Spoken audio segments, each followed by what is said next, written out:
Let's talk about the 2020 Phillies.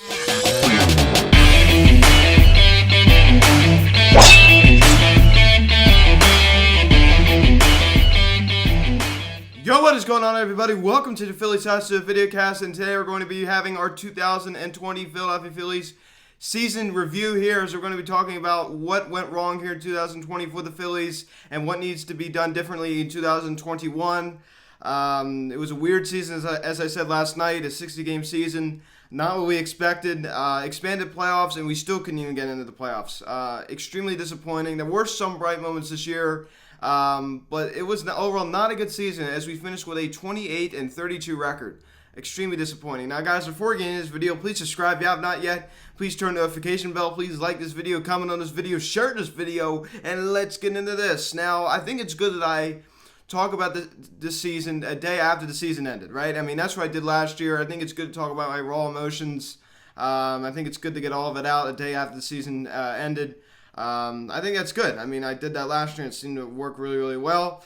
But as I said earlier, our 28-32 record, not good enough, man. Even if we would have snuck into the playoffs and won yesterday, it still wouldn't have felt great. You know, it would have felt good to end that playoff drought, but it still wouldn't have been good, right? I mean, we would have gotten with a losing record. It wouldn't have felt right. You know what I'm saying? It just would have felt like, we got in because of expanded playoffs.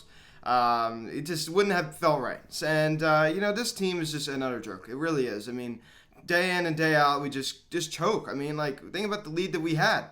I mean, we lose seven of our last 8, and it was extremely disappointing. I hate to see this season end. It was frustrating, but I still enjoyed it. It just was such a short season. But I want to talk about what went wrong. I mean, obviously, the bullpen was just absolutely atrocious. That was the main problem. And Mccutchen didn't really tackle that in the offseason. We went out and signed Zach Wheeler. First of all, before I dive into this, we come off of a disappointing 2019 season. We fired Gabe Kapler. We hired Joe Girardi, which was a great move. We come in, we signed Zach Wheeler. We signed Didi Gregorius. Those were two pretty good signings. The Wheeler signing was great, and even the Didi signing was great. And look what those two guys did in Phillies uniform this year. They had a lot of production. They produced. They were great. Those two guys were not the problem. Neither was Joe Girardi. He was not the problem. Anyone that wants to knock Joe Girardi is the problem. Because how in the world can you say that Joe Girardi is the problem? If you say Joe Girardi is the problem, then you are the problem. So we go into the season saying it's going to be a winning season, but meanwhile, Mccutchen did nothing to improve the bullpen. The only starter that he signed was Zach Wheeler. That was it. That's the only improvement that he made to the pitching staff. That was it. And he expects us to have a winning season with that? I mean, we go into spring training, we do mediocre, and the whole thing was all shut down. It was shut down for months. Eventually, it was just such a weird situation with the union. That was just a total nightmare. And then eventually, we get back to playing baseball again. July 24th, we have a 60-game season starting. We play a first series against the Miami Marlins. We lose the series to open up the season. We blow so many leads in that series. We won the second game. We lost the first game, won the second game, and we lost the third game. We should have won that series. We lost that third game of the series. We blew a lead yet again, of course, because our bullpen is just absolutely terrible. And then our season was postponed for like a week because of this, because the Marlins had positive cases, and then we eventually got back to it with the Yankees, and season resumed, which was nice, because it was on hold for like a week. But, how in the world can Mccutchen be content with the bullpen and the pitching staff, really, that we had? The starting rotation wasn't really a major problem this year, but how in the world can he be content with especially the bullpen? Because the bullpen is just so bad. So bad. If you really want the numbers, well, here are the numbers for you. The Phillies bullpen finished with a 7.06 ERA. Second highest bullpen ERA since earned runs were tracked in 1912. And guess who holds the record for the highest bullpen ERA? The Phillies. The 1930 Phillies. They had an 8.16 ERA. And second place, the 2020 Phillies with a 7.06 ERA. It just, you know what, guys? It just shows how bad this bullpen is. And Mccutchen tried at the deadline. He went out and traded for David Phelps. Before that, he went out and traded for Brandon Workman and Heath Hembree. Gave up Nick Pivetta and another good prospect for him. That was not a good, and they're doing well in Boston. Went out and traded for David Hale of the Yankees. Not They really weren't having that bad of seasons with the teams they were on. But it seems like when they came here, they were just so terrible. I mean, it didn't seem like they were terrible. They were terrible. They just were a disaster in a Phillies uniform for whatever reason. That tells me part of it may have been coaching or something. But so it's no excuse. Someone has to take the blame for this. But how in the world do you go into the season with the pitching staff that we have? I mean, something needs to change.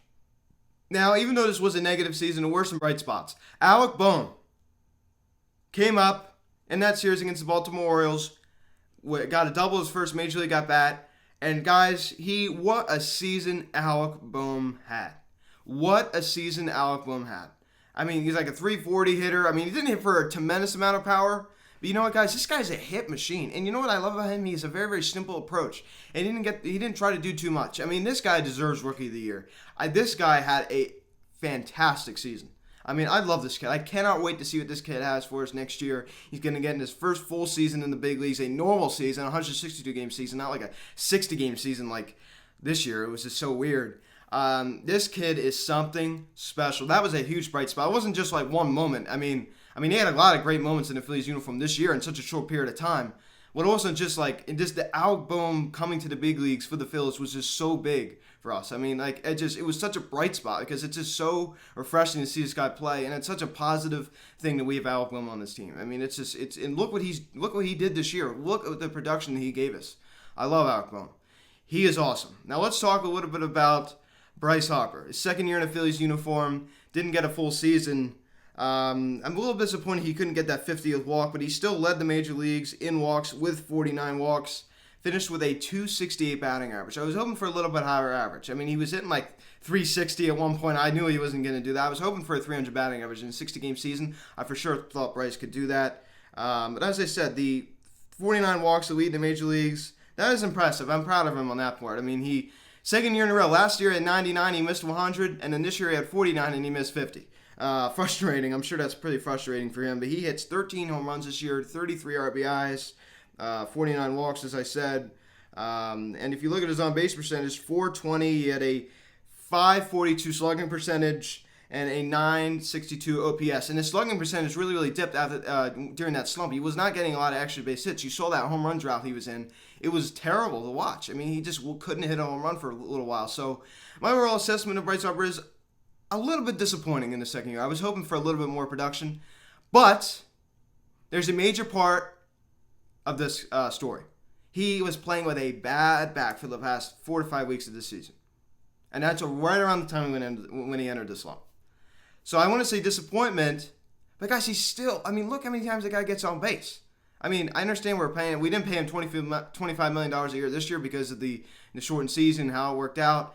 But 260, I just wish he could hit for a higher average. That's all I'm going to say about Bryce. If he could just hit in the 280s, 290s, and hit 40 home runs and drive in 114 plus like he did. Well, drove in 114 RBIs in 2019.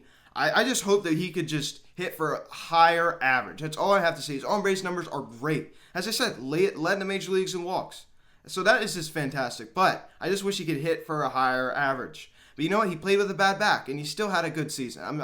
I'm proud of him. I still think he had a decent season, and he certainly is not the problem. So overall assessment is I'm content with it. I mean, it's not the end of the world, especially with the bad back. That's why I'm giving him a break because it's not easy to go out there and play with a bad back. That is painful. And there were some other bright spots. Didi Gregorius, to bring him in on a 1-year deal, 284 hitter this year. Great job. I mean, his defense isn't great, but 10 home runs. He has a little pop, a left-handed bat as soon as the Bank Park and just stroke it out to right field. I love it. I love Didi Gregorius. We have to sign him back, and we have to sign him back now. Rhys Hoskins, disappointing to start off the season, was hitting like 110.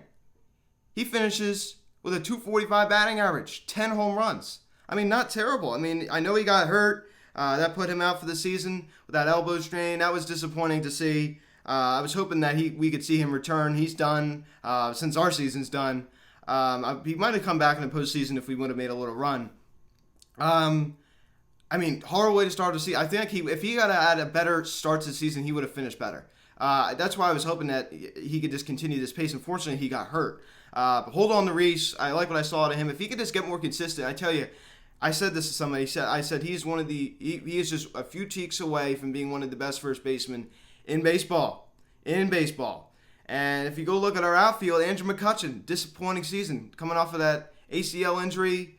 His on-base percentage was nowhere near how it was last year. And he just had a down year. That was disappointing. You look at other guys like Scott Kingery, Adam Hazley, kind of just platoon players. Scott Kingery with a dreadful season, as I talked about. What happened to Scott Kingery? I don't even want to. It's just bizarre to me. I don't know. It has to be a mental thing. I know he had the virus or anything, but that's really no excuse. I just don't know what happened to Scott Kingery. If you go look at Adam Hazley, he had the injury bug a little bit. He was getting banged up this year. When he was on the field, he did well as a nice lefty center fielder, which I like. His defense isn't that great. That's my opinion about the Kingery and Hazley and all that stuff. Our bench was not terrible. Jay Bruce again had the injury bug. That guy was on and off the IL all season long, and he just didn't have that good of a year, and he's gone. That I could tell you. And we DFA New Walker.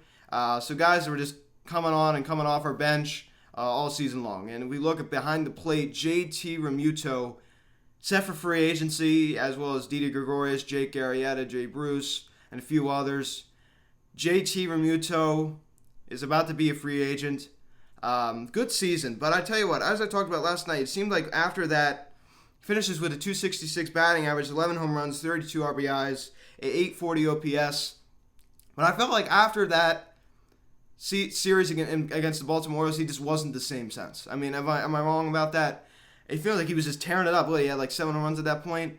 It looked like I thought he had a chance at 20 at one point. He finishes with just 11. It's just like he kind of cooled off, and he didn't really do much since then. I don't know if maybe he was playing hurt. I know he had that hip issue as a catcher. That's pretty serious. But JT Realmuto, will he be leaving? Is that JT Muto's last season in a Phillies uniform? Is that only 2 years? Is JT gone? I would not be surprised. As I talked about, I think he's going to sign with the New York Mets. Makes a lot of sense for the Mets. The Mets are really going to want him. The Nationals, I heard around on him as well. The Braves might be a big play for him. The Cubs are going to be in on him. I heard the Dodgers, I wouldn't be surprised if they look at him a little bit too. Yankees, Gary Sanchez, he's struggling. I wouldn't be surprised if the Yankees were in play for him. So a lot of teams with money are going to be in on JT Realmuto, and that concerns me. I'm just hoping that our new GM is going to be aggressive. I'm just hoping that I don't know who the new GM is going to be, but hopefully he's going to be aggressive. But JT Realmuto, good season. I love watching him throw guys out. Made a few errors this year. Not the end of the world. Everybody makes errors. But .266 batting average, 11 home runs, 32 RBIs, an .840 OPS. Not terrible. I would have liked to see him hit around 275 or so like he did last season, but not the end of the world. Still a good season. He's still the BCIB. There's no question about that. Now let's talk a little bit about the top moments. This year, sweeping out the New York Mets was awesome at Citizens Bank Park, the 3-game series. That was great. We needed to do that. We just continued to own the Mets. Unfortunately, it didn't end the way we wanted it to. We lost the series. We should have swept them out there, too. The Bryce Harper walk-off single was awesome. Sweeping out the Washington Nationals in a 4-game series since they kicked our butt last year. That was awesome. There were a lot of good moments this year. The Harper 2 home runs. A lot of them were from Bryce Harper. Not even. Alec Boehm, too. Look at Alec Boehm. That was just, it wasn't just one scenario where he had a big game. It just was just what he did day in and day out was just awesome. That was a huge bright spot. It wasn't just one thing. It wasn't like, Alec Boehm hit a grand slam. That was just one. It just, everything that guy did was awesome. All these clutch hits, like getting these RBI singles, doing the little things right. Am I right? Come on. I love Alec Boehm, and I cannot wait to see what he does in 2021. So guys, that's your 2020 Phillies review. So if we look at the team stats, the Phillies finished with a .257 batting average as a team. So we finished with a .257 batting average as a team. We hit 82 home runs this year. We drove in 289 runs. We walked 229 times. We struck out 480 times. And we hit 90 doubles, 10 triples. We had 500 hits as a team. And we scored 306 runs. And we had 1,948 at-bats. So the offense wasn't terrible this year. As I said, I tell you, our offense is good. As I talked about, Alec Boehm, Bryce Harper, Rhys Hoskins, if we could keep JT, Didi Gregorius, if we can get him back, if Adam Hazley can make a few adjustments and get healthy again. Our offense is not bad at all. It's really good. But we just, at the pitching, as I'm going to get into right here. If you look at our pitching staff this year, we finished with a 5.14 ERA. And it just goes to show you that our starting rotation was not bad this year at all. It was the bullpen That was just absolutely dreadful. We struck out 532 people this year. We allow 185 walks this year. We allow 80 home runs against us. We allowed 284 earned runs. So that's the amount of earned runs that we allowed this year. And we pitched 497 innings. So guys, I just want to tell you, I mean, it's not the starting rotation. I mean, I'd love to get another starting pitcher, but guys, it's the bullpen. The bullpen is just so bad, and that's what needs to change next year. So guys, my overall assessment is the offense was good this year. We just need a few more tweaks in the offense. I think the offense is good. It's great. I love the way it's coming together. But guys, the pitching needs to improve. Go out and get another starting pitcher. That's all I'm going to say. I think Eflin has proved that he could be a number 4, number 3. Go out and stack the bullpen. I tell you, we're just a few tweaks away from being a World Series contender. I've said that. We are. I mean, if we could just improve that bullpen, we're going to be a very, very competitive team. That I can tell you. So, guys, it's not like it's hopeless, right? I mean, like, come on. I mean, like, this isn't hopeless.